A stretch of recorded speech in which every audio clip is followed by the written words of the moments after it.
मोदी सरकार ने राजनीतिक भ्रष्टाचार और अपराध को लेकर बड़ा कदम उठाया है। अब गंभीर आपराधिक आरोपों में लगातार 30 दिन तक जेल में रहने पर पीएम, सीएम और मंत्रियों की कुर्सी जा सकती है। लोकसभा में केंद्रीय गृह मंत्री अमित शाह ने 3 अहम विधेयक पेश किए। इस दौरान विपक्ष ने जमकर हंगामा भी किया।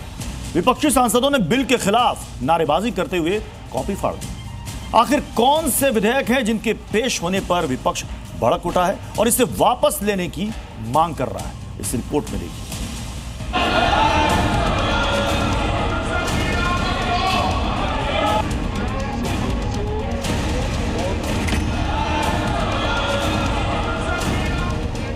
पीएम हो या सीएम, गए जेल तो जाएगी कुर्सी। लोकसभा में गृह मंत्री अमित शाह ने 3 अहम विधेयक पेश किए, जिस पर विपक्ष ने जमकर हंगामा किया और इस हंगामे की वजह थी अपराध के खिलाफ केंद्र सरकार का उठाया गया बड़ा कदम।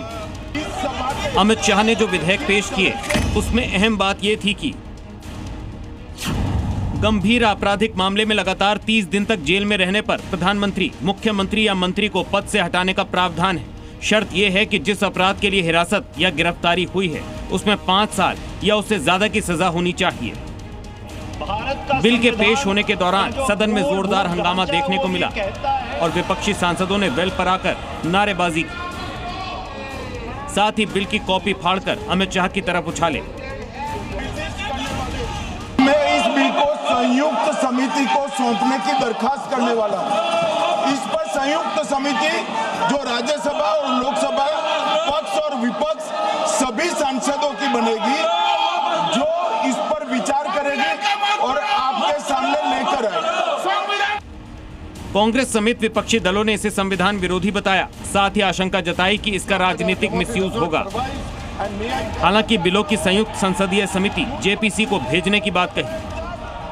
कानून के राज की बुनियाद है कि आप बेगुनाह हैं जब तक आपका गुनाह साबित नहीं किया जाता। The Home Minister promised in this House that sedition would not be used. Section 316, Section 9 of BNS, PMLA Section 4, all these can be used to destabilize an elected government, sir. अब आपको बताते हैं ये 3 विधेयक कौन से हैं। पहला विधेयक 130वां संविधान संशोधन बिल 2025 केंद्र और राज्य सरकारों पर लागू होगा। दूसरा विधेयक गवर्नमेंट ऑफ यूनियन टेरिटरीज संशोधन बिल 2025, ये विधेयक केंद्र शासित राज्यों के लिए है। तीसरा विधेयक जम्मू कश्मीर पुनर्गठन संशोधन बिल 2025, जिसे जम्मू कश्मीर पर लागू किया जाएगा।